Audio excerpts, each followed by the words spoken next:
Kia ora and welcome to Cinema in Context, where we discuss all things film and the connections between. My name is Jeremy Downing. I'm William Chen. And this month we are joined by a very special guest, welcoming her back to the podcast, filmmaker, film enthusiast, and also incredible jam maker. We've just enjoyed some incredible jam. Phoebe! Welcome, Phoebe Shum. Hi! Nice to be back. Wonderful to have you back. I think the last time we spoke, was it Game of Thrones or was it something else? Oscars. Oh, cool. We did an Oscar chat. Yeah, we did. Far out. Back when they weren't embroiled with slaps and things. Anyways, each month at Cinema in Context, we discuss two films, one current and one retrospective, with some connection. It could be the same director, the same actor, or a similar theme.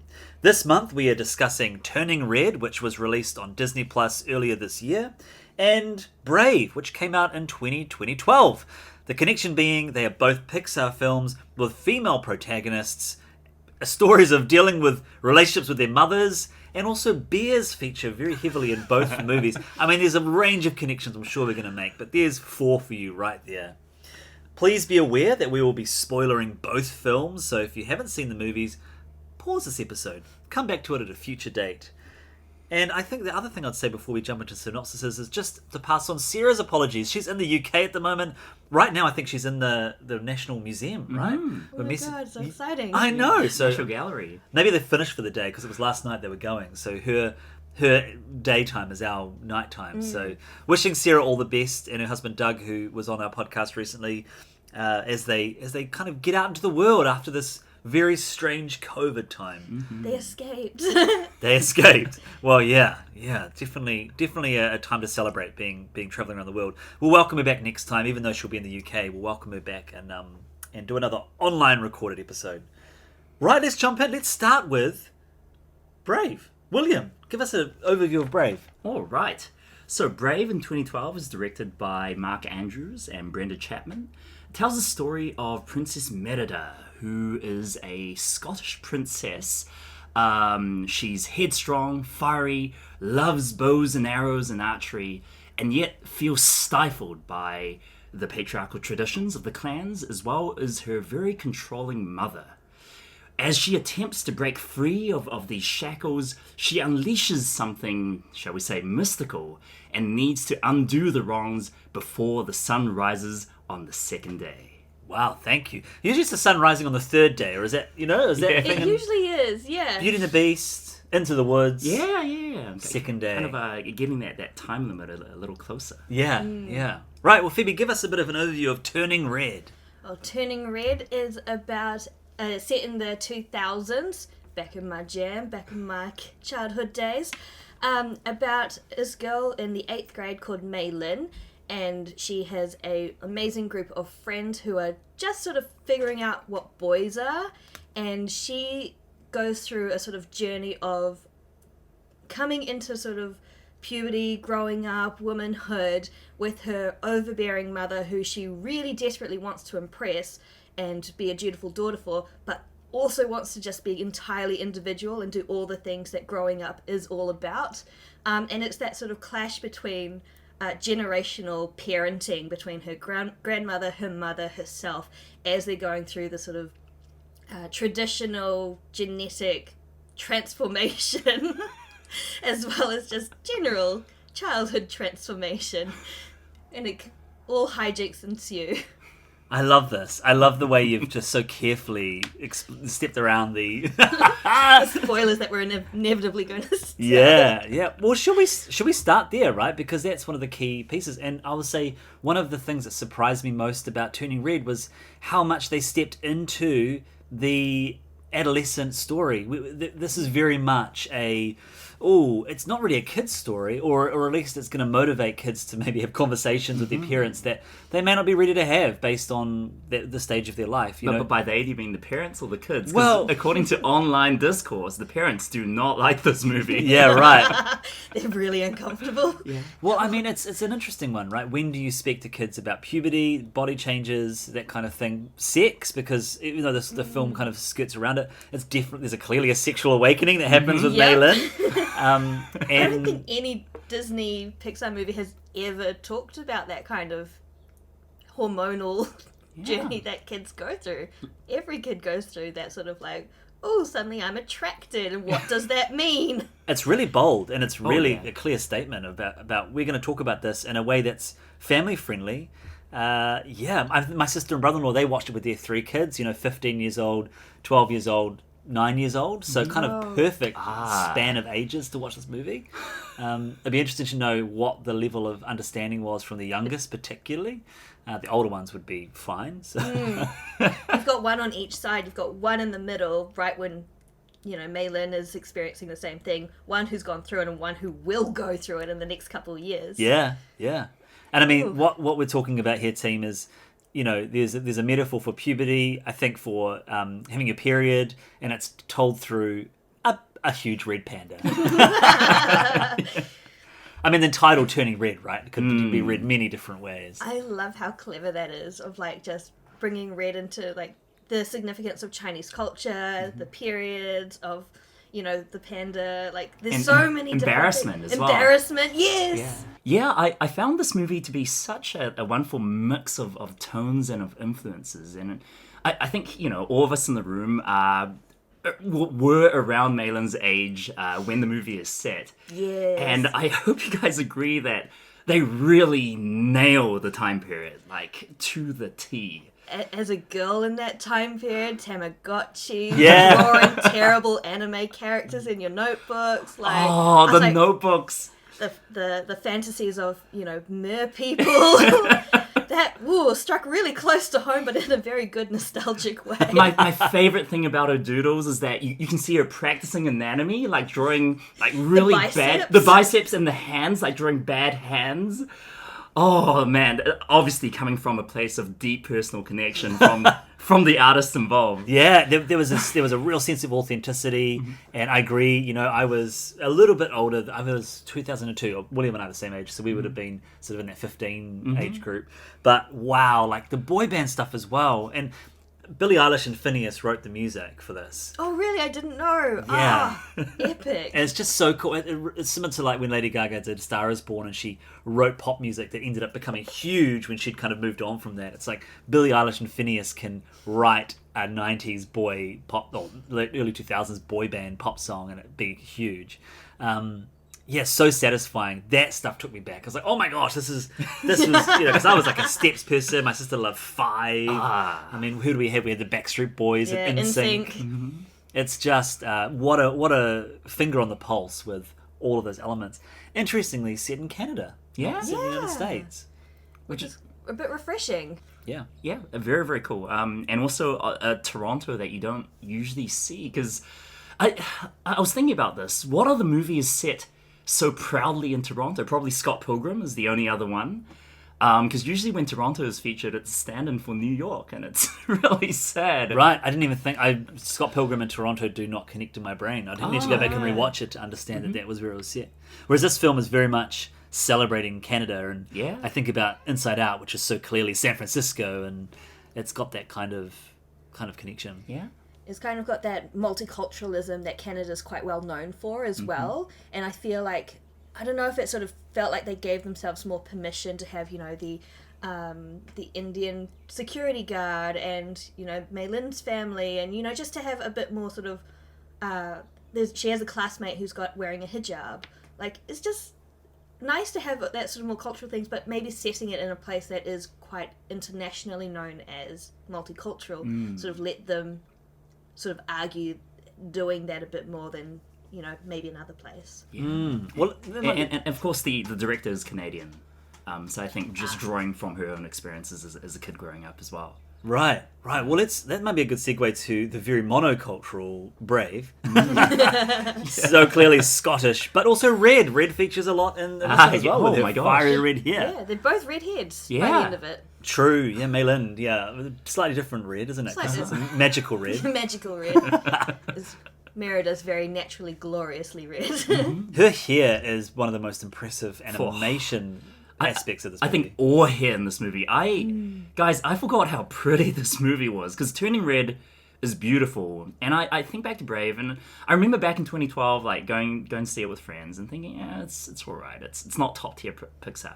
And rewatching it, I don't think it is top tier Pixar, but man, is it pretty! Like the fur of the bears, her hair, but basically anything to do with body hair, right? The beards, like it looks so good, just so good. It's aged really well because that's 10 years ago now, Yeah. and it still looks so good.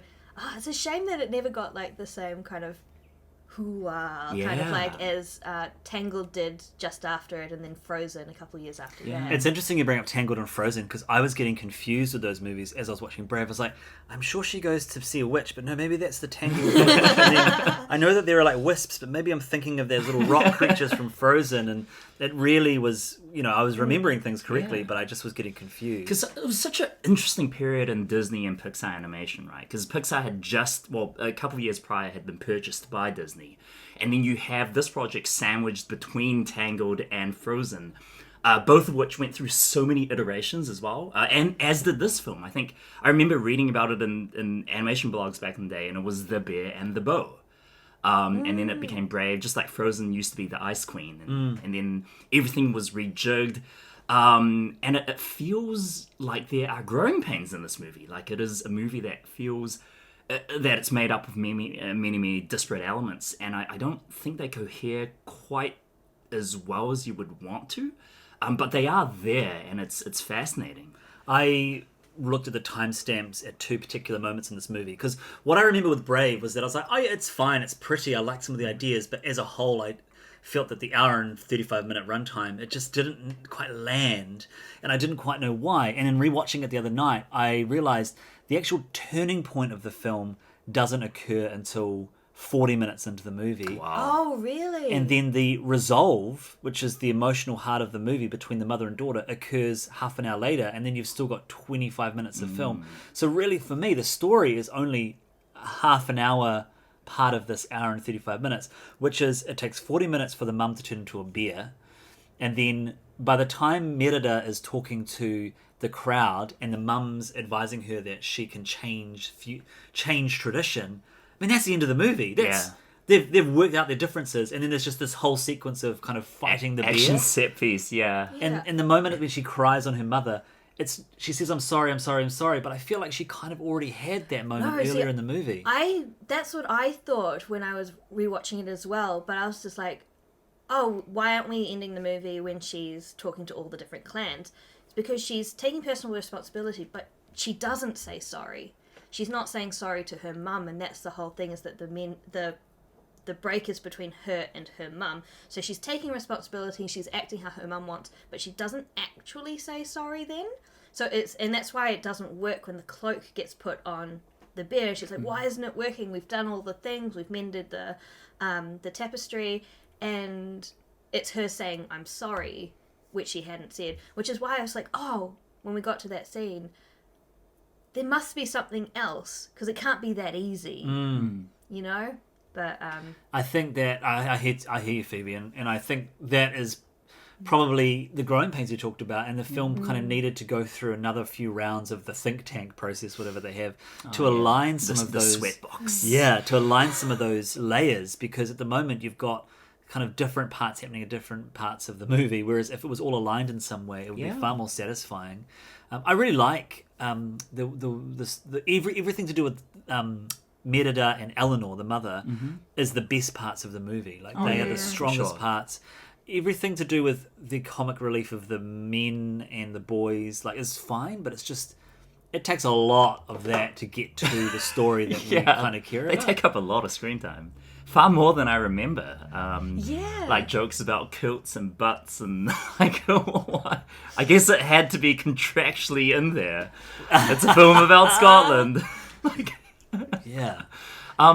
the movie, like, it's such a fascinating process, right? Because this was Pixar's first movie, like, sole female director, Brenda Chapman, who... Have you guys seen Prince of Egypt? Yeah. I love it. And that movie is awesome. Does she direct it? She's, I think she's one of the main directors. It Right. was 3 directors. Simon West was the other guy, who is H.G. Wells' grandson. Is What? But yeah, she went from DreamWorks to Pixar, and this was her big thing, right? And in interviews, she was saying how she was basing it off her relationship with her daughter, and it was driving this whole plot. And then she was removed from the project because of quote-unquote creative differences. But then she stayed on as credited director. Like, she was still there for story stuff. She just wasn't directing the thing. And Mark Andrews was brought on, who's one of Brad Bird's guys that he brought into Pixar from the Iron Giant, and they worked on Incredibles and stuff. And so you have these two very, very different sensibilities clashing. And then on top of that, do you guys see who the co-director is? No. That's Steve Purcell, who's the creator of Sam and Max. Do you guys remember that old LucasArts point-and-click game? Not really. It's like a big old dog detective and his crazy bunny sidekick. And so he's like a crazy comics guy, and he's like bringing in the comedy.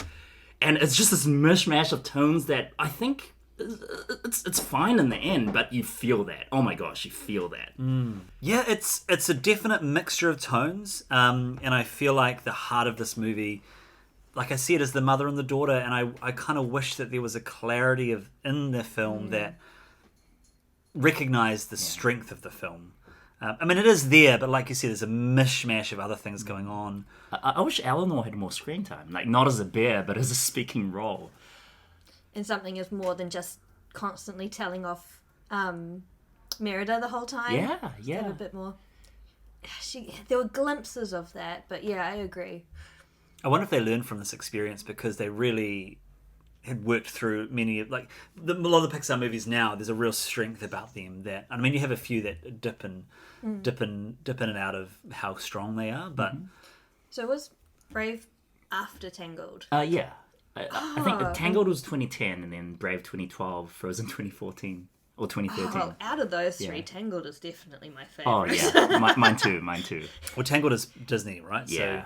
Oh, Disney I and, see, yeah. Tangled and Frozen.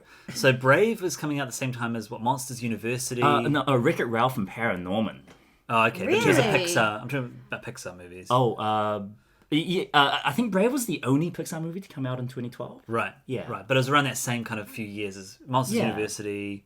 Cars 2 was the Cars one 2. just prior. I see your grimace, Jeremy. Was Toy Story 3 around this time as well? 2010, so that was slightly before. Okay. Yeah. And then they would go on to do Inside Out, which is my favorite, one of my amazing. favorite Pixar films. Soul, which is interesting. Yeah. Coco, which is great, and then Onward. Onward, which was an interesting one. It had a good ending. You Yeah. seen Onward? No, that's kind of one that I've missed. It's like I don't think it had the same fanfare to get people's attention. It came out right as the pandemic was hitting. That'll be why. Josh and I literally saw it the day before we went into the major lockdown. Or like before everything closed. Yeah, it was kind of, we've talked about this, William, but it's an okay movie with a really great ending that makes everything worth it. Worth it. Okay. Yeah, the ending hits you like a ton of bricks. Yeah, it's really, really good. And then Luca, which I haven't actually seen, is the only... I Great. haven't seen Luca it. is amazing. Right. Was it Bruno? Everyone's like, man, Yeah, Disney's obsessed with Bruno at the Silencio, moment. Bruno. Because you've got Bruno and Encanto. And as well. Vespers. There's so many Vespers in that movie. They must have set some sort of product placement deal. Oh no, they had Vespers in the Book of Boba Fett as well. Oh, space. Space Vespers. And then this Turning Red is the 25th Yeah. feature-length Pixar film. Amazing. Like, we grew up with Pixar. Like, that's incredible. 25. Yeah. And so I guess we talked before the podcast started about, you know, whether or not Disney films are distinct from Pixar films. And if I think about the Pixars of yesteryear with your Finding Nemo's, your Bug's Life's, your Toy Stories, to me there's a really distinct Pixar-ness that I'm really happy they've moved away from because they need to develop it and grow it. But I find I get confused between who's producing it. Like I said, I didn't know Luca was a Pixar movie, which is probably why I haven't seen it. But William, you feel strongly in the other direction. Maybe not strongly, but yeah, like I feel it's such an interesting shift, right? As you say, there was that breakaway from the old guard, the originally you had like the Pixar guys, right? It was very much a boys' club. You have John Lasseter, who since has become problematic. But Ed Catmull, Andrew Stanton, Steve Jobs, the Pete Docter, the Young Crick, these guys who would create stuff like the Finding Nemos and Wall-E's and Toy Stories and Bugs Life, and every single one of those movies had that Pixar tone, right? It was mostly two guys on some sort of mismatched buddy adventure. There were stakes to be had, lessons to be learned, and really, really clever plotting and writing. That was like the Pixar staple. And then, they were bought by Disney, and it felt like they lost some of that luster. I know films like Onward and the Cars movies, like there's something about them which still fits the formula of old Pixar, but doesn't feel quite as polished. But now with films like Luca and Turning Red, which is Luca was I have it here, directed by Enrico Casarosa, also storyboard artist for ages, and Turning Red by Domi Shi, also storyboard artist for ages. It feels like we're turning a corner and letting like fresher voices take on these big creative roles. And it does feel different. It does feel very, very different, especially Luca and Turning Red. Like it's they don't seem like Pixar movies, but at the same time, there's a bravery about them that is definitely not Disney. Like, no matter how good movies like Encanto and Zootopia are, to me, they still feel constrained within the very glossy Disney veneer. They do talk about stuff like racism and generational trauma, but it feels like a lot of that stuff is smooth and sanded.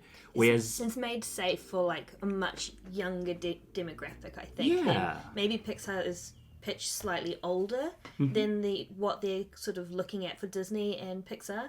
I think that's kind of maybe where it's sitting at. Is Disney's very safe for like 5-year-olds, whereas Pixar is possibly more like sort of 10-year-olds. I don't know. Maybe I'm kind of feeling that might be the glossy aspect, because I 100% agree. I guess because Disney's got a more established brand, right? Like they've got theme parks and they've got toys and they've got, what's their kind of core brand thing is fun. Fun, I think, is their kind of core thing. But Pixar has always had a commentary on humanity that has not always been a part of part of Disney's brand. Whilst Disney's often done that, they're very much about telling universal stories that connect with people. Pixar does that and then some by, I just still come back to Inside Out. Inside Out for me is one of the greatest films that has come out in the last 20 years, or ever really, because it's the way that it tells this highly complicated story about emotional intelligence through a dual storytelling of Riley and sadness and joy. Sadness and joy being a one and Riley being the other, it's just a magic trick that I don't know how they pulled off. And you add into that incredible voice acting, and that feels very much of the Pixar brand. It's got similar kind of animation styles to previous Pixar films. Do you think that was the first one that really sort of broke the mold in terms of telling those kinds of stories in a very mainstream, accessible, family-friendly way? I think Toy Story 3 went a long way to do that. Like Toy Story 3 told a story of, a group of toys looking at a kindergarten as a potential retirement village, as a way to talk about being discarded by your family and by society. Like, it's a really complex story. I think we've talked about this in our Toy Story mentions over the years, but Toy Story 3, I agree. It's about annihilation, right? It's about the afterlife. It's about what happens when you feel worthless. And there's so much like religious allegory in that movie. The whole notion of rebirth and destruction, and that is a deep movie if you really dig into it. Oh, that's the thing with Disney, is that when they do have like things that they aim above, like sort of at the parents' level, it goes completely over the kids' heads. Oh, yeah. Which is great. That I can rewatch some of those old Disney movies and go like, did not get that as a kid. One of the things I love about Disney and Pixar is that they've never truly succumbed to the Shrek formula. Now, I love Shrek. Shrek was one of the first DreamWorks animation studios, 3D animated ones anyway. And that brought in the kind of like parent jokes that are very much pop culture referencing, kind of riffs on that. You know, in Shrek, you've got the classic Matrix, bullet time. You've got various other, you know, references. I love it for Shrek, and that's part of that DNA. But DreamWorks Animation then proceeded to roll out, and they still roll out, and a lot of other animation studios roll out films that are just doing that formula. And Pixar and Disney have done it a little bit sometimes, but they've never relied on that. And what you're talking about, Phoebe, I think is jokes that are designed for parents that don't rely on that pop culture thing, because that does happen.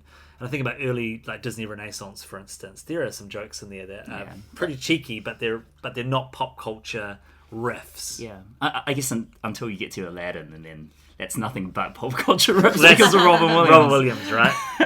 So yeah, true. I hadn't thought about the influence of Robin Williams. I think he basically created Shrek, right? If it weren't for Aladdin, you wouldn't have Shrek. Wow. Because those were both Katzenberg joints. Oh, were they? Because Shrek is just an absolute satire parody of Disney. Oh, yeah. Gosh, that movie hates Disney. It hates it. It pulls the thing. And then the fact that it did so well and continued to make a franchise out of it. Yeah. We rewatched Shrek 2 the other night. Shrek 2's the best. It's so good. And I hadn't watched it in a long time. Like, I'd forgotten plot points. I mean, just what... How could you trump Lord Farquaad from the first one? You get Jennifer Saunders to play the fairy godmother.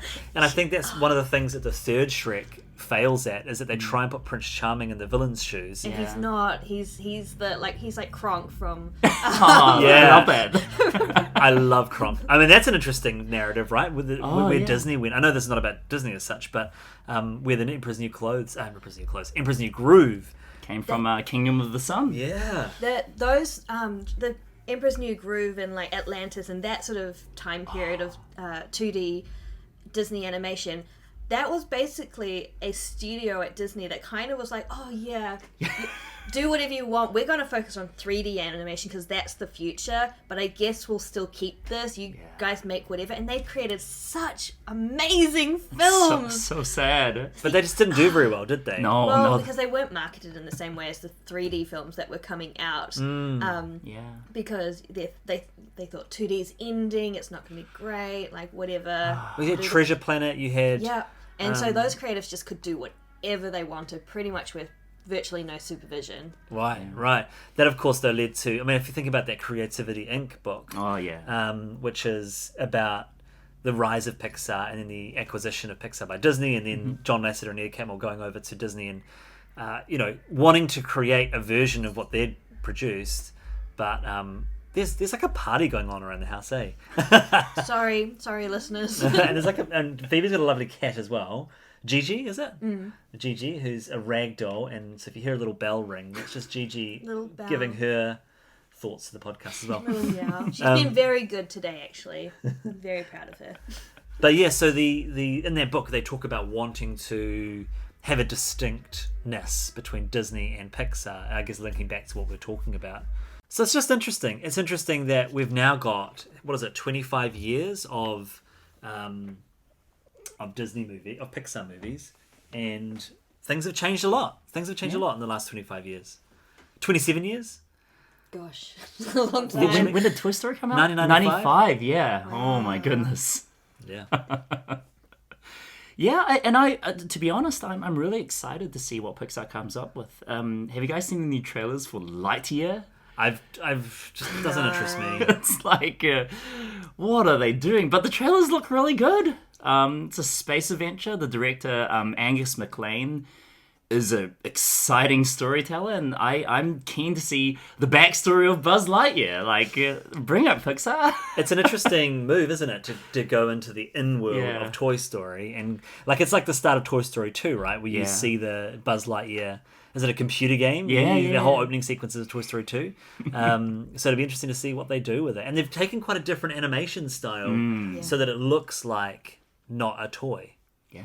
Yeah, I wonder if that's telling the story like within the computer game, or if it's of an actual Buzz Lightyear figure, like, because he doesn't reach that moment of understanding until Toy Story of like he's a toy. So he's going to go through that whole film thinking like he's real. He's not a toy. It's like Yeah. it's like the Adventures of Buzz Lightyear. Yeah. And the toy line was based off this movie. I think that's the conceit. Oh, okay. So he won't discover he's a toy because he's not a toy. He's not a He's a toy. spaceman as Yeah. well. Before that, yeah. Yeah. Should we come back to talk about Turning Red? So Yeah. so that film has a lot of really impressive character beats. I think the central push of the story is the mum thinks that her happy place is the relationship with her mum, but it's actually a relationship with her friends.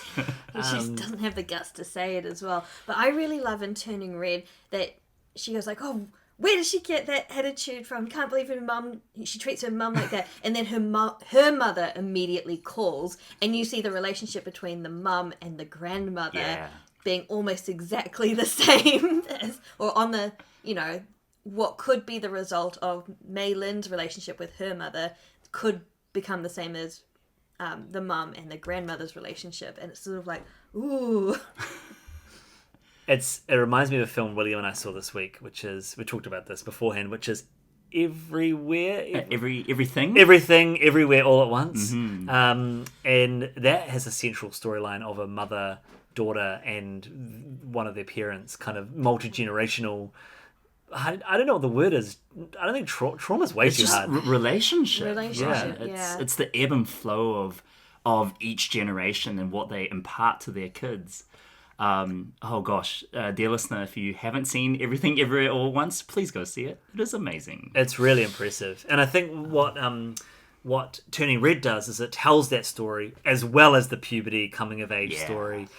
Because that's the nice thing, is that I feel like, a lot of Asian creators want to have their voice told, but a lot of the time it's the same kind of story because they haven't had a chance to evolve beyond that initial I want to talk about my own experience. So the fact that they've taken a very common theme in Asian storytelling of the relationship between a mother and a daughter, and then added this extra element of childhood growing up, is brilliant. Yeah. So we're not getting another oh yeah, it's a mother-daughter, it doesn't work out story. There's an extra element that sort of brings a larger dimension to that relationship, which is, I think, great, because you've got things that Asian people will highly connect to, but you've also got things that a lot of mainstream just people growing up will connect to. Yeah, 100% agreed, Phoebe. One of the strengths of this movie is that mix between Maylin's two worlds, right? And how they cohere at the very end with her friends and her family, singing completely different songs, but somehow come together in this huge energy beam, light beam into the sky. That was brilliant with the chanting, And the boy band. So good. Oh man, many, many metaphors colliding at once. And just visually, all those different bears, just they're beautiful. Talk about Braves. Oh, here. The bears, so fluffy! So fluffy. I mean, one of the characters says that, which just feels directly pulled from Despicable Me. Yeah. 100%. But I really, really loved that. And I tell you what, another moment there's two things. One is that the film straight away had me laughing and engaged, and I loved Maylin very quickly. She was a very likable character. And then the other thing was that sequence where has a sexual awakening and she's furiously drawing all of the pictures, and then the mum finds it. Josh, my boyfriend, he was screaming with laughter out of embarrassment, and then trying to push himself into the couch to move away from the screen, just because it was so embarrassing. And then it gets next level with her taking it to the store and putting it in a fully public setting, your private thoughts. It's so embarrassing. And then my sister watched it with her kids. They were screaming, and just the sheer embarrassment of it is it's so primal. I kind of was like, how did they tap into this? I feel like there must have been a lot of sort of childhood moments that the director and the writer sort of really were like, oh, this happened to me, it's going to be great if we make Maylin go through it too. Yeah. The mum sneaking into the school or sneaking around the school. Yeah. Just it's like all the things you as that age group, right? You don't want your mum to come to the gate. You move beyond that. It's beyond that helicopter parenting. It's the worst thing that could happen. And then holding up the pads oh my god, worst thing ever. It's so good. I part of me thinks it's over the top, it's exaggerated, but I'm sure that's happened to people. Yeah. Oh, it has to, like, because it's that kind of fear that runs through that is just, you can't tap out of until you sort of get over that sort of life stage. I was really impressed that they doubled down on the pads, the period, the mum talking directly about it. What does she call it? The red... Peony blooming. Oh, yeah. And the dad sort of, like, ready to help and then slowly taking those steps back.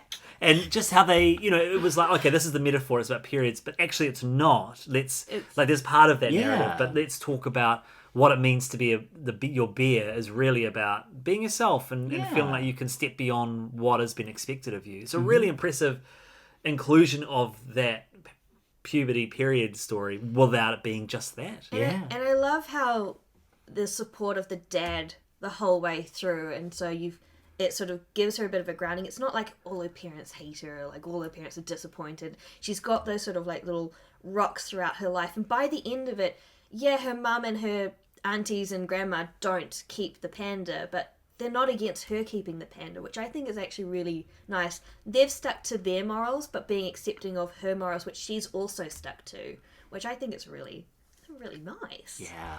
My favourite thing about the central relationship between the mum and the daughter is that it's not like so many other depictions of this relationship in any movies about Asians or Asian Americans. You see the mum as like an actual person Exactly. rather than just like an overbearing authority theme. and there's a beautiful, like from the very beginning of the movie, like Maylin loves her mother and it's reciprocated, right? You see them, like she doesn't clean the temple because her mum tells her to. It's because she actually enjoys it. And they have their own little ritual with the brooms. And she is very, very happy wanting to please her mum. Whereas in movies, I'm not such a fan of, like, Crazy Rich Asians. Like, it's very much, I'm a Western-born Chinese. And I have no idea why, like, the Michelle Yeoh character is like, blah, blah, blah. And there's this real rift that they have to bridge.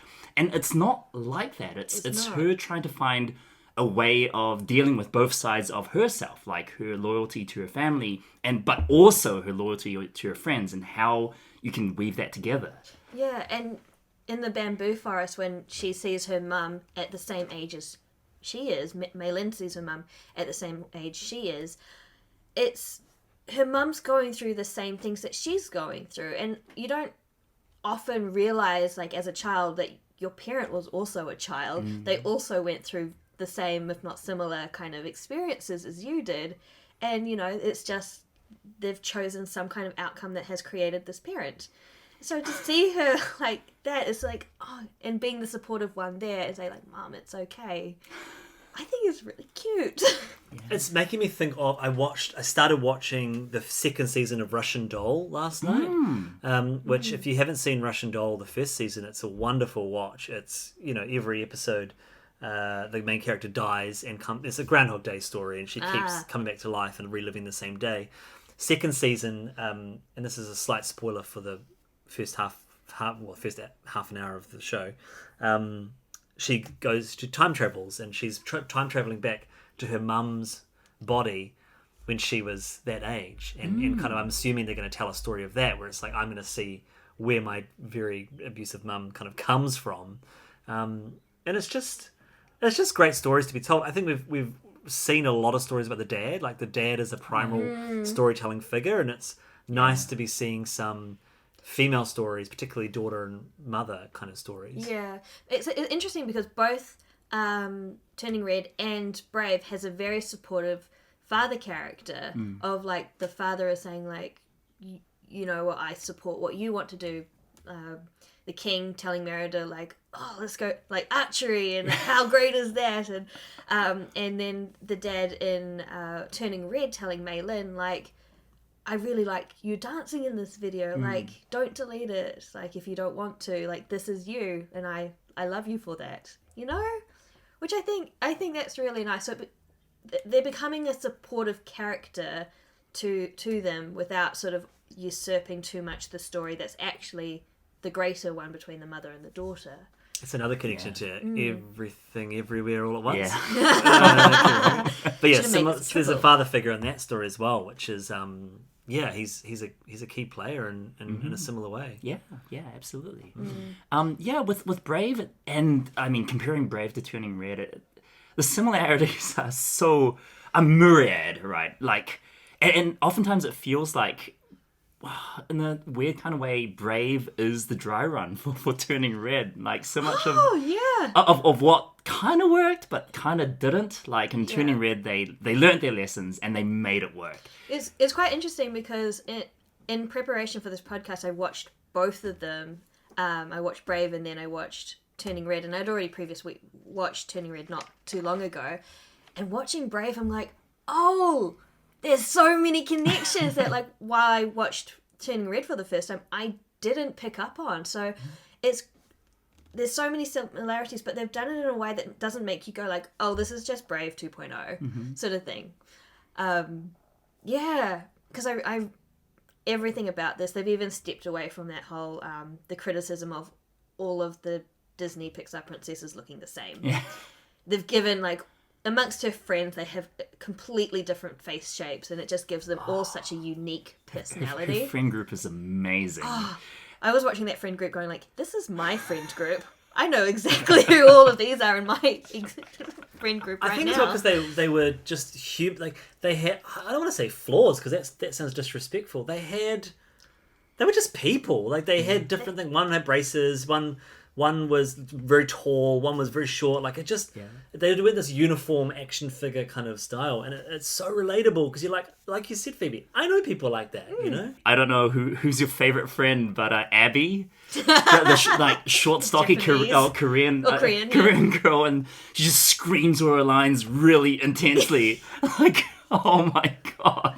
I can't remember. I like her friend who's like, very dry, and she's reading that sort of Twilight knockoff kind of book at the Priya, start. Priya. I really like her, and she's just so deadpan the entire time, but she's got that same supportive, like, energy as everyone else. Like, she's in on the pleading puppy dog eyes and the enthusiasm for the boy band, but she does it just so flat. I love it. I love how they captured that age group, because I think that age group it's quite can be perceived as quite a bratty age group because they are stepping into their adulthood, but they're still very much kids. Yeah. And I know that from teaching, they can be the best. Some of those year 9 to year 10 classes can be your best classes or your absolute worst classes, depending on how you connect with them and how you kind of can build a classroom culture that allows them to be teenagers, but still very much organized for kids, because they're still kids at heart.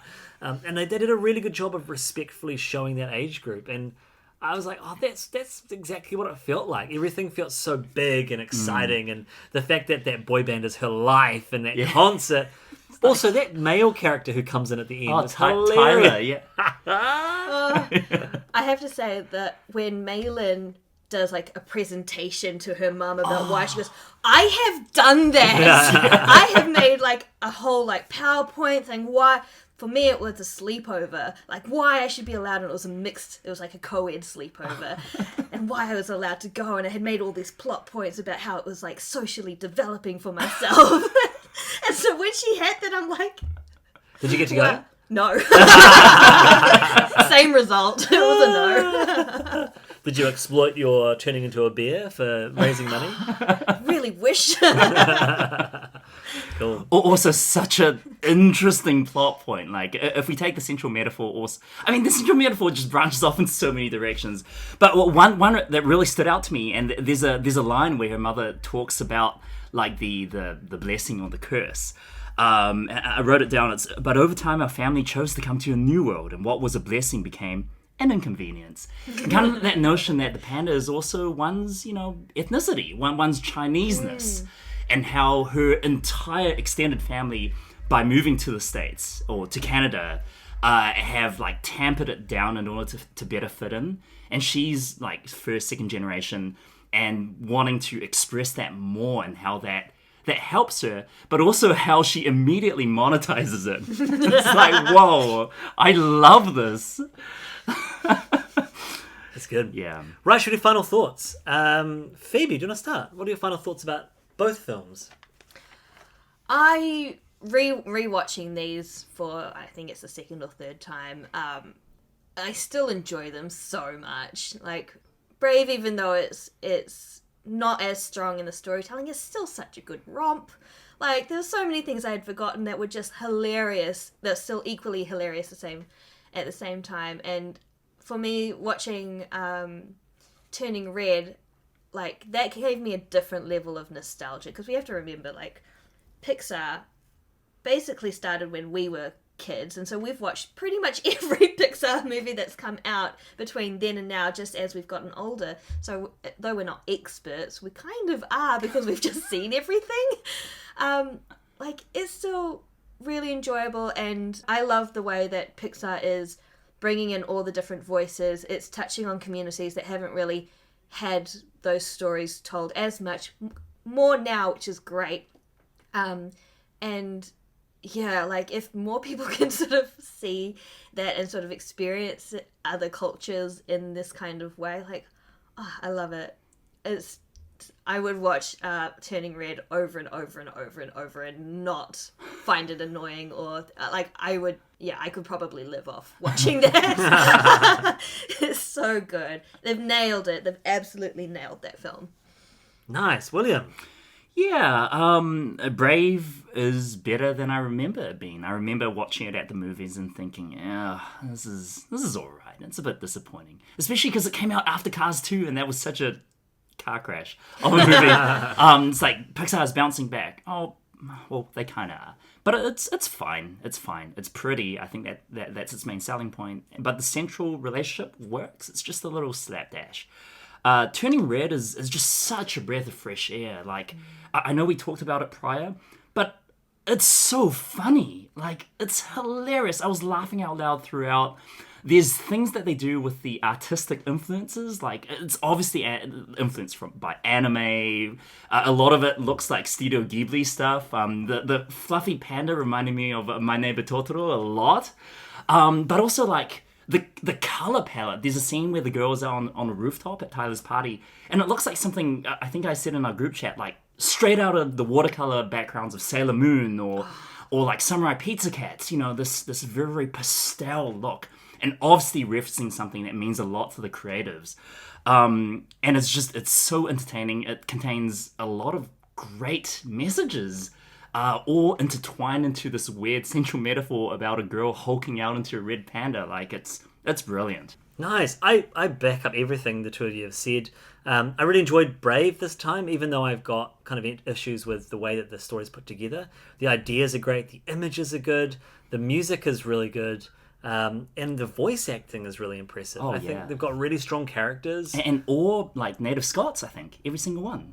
Is Emma Watson Scottish? Emma Thompson? Emma Thompson. Yeah. I always get my Hermione's and Nanny McPhee's mixed up.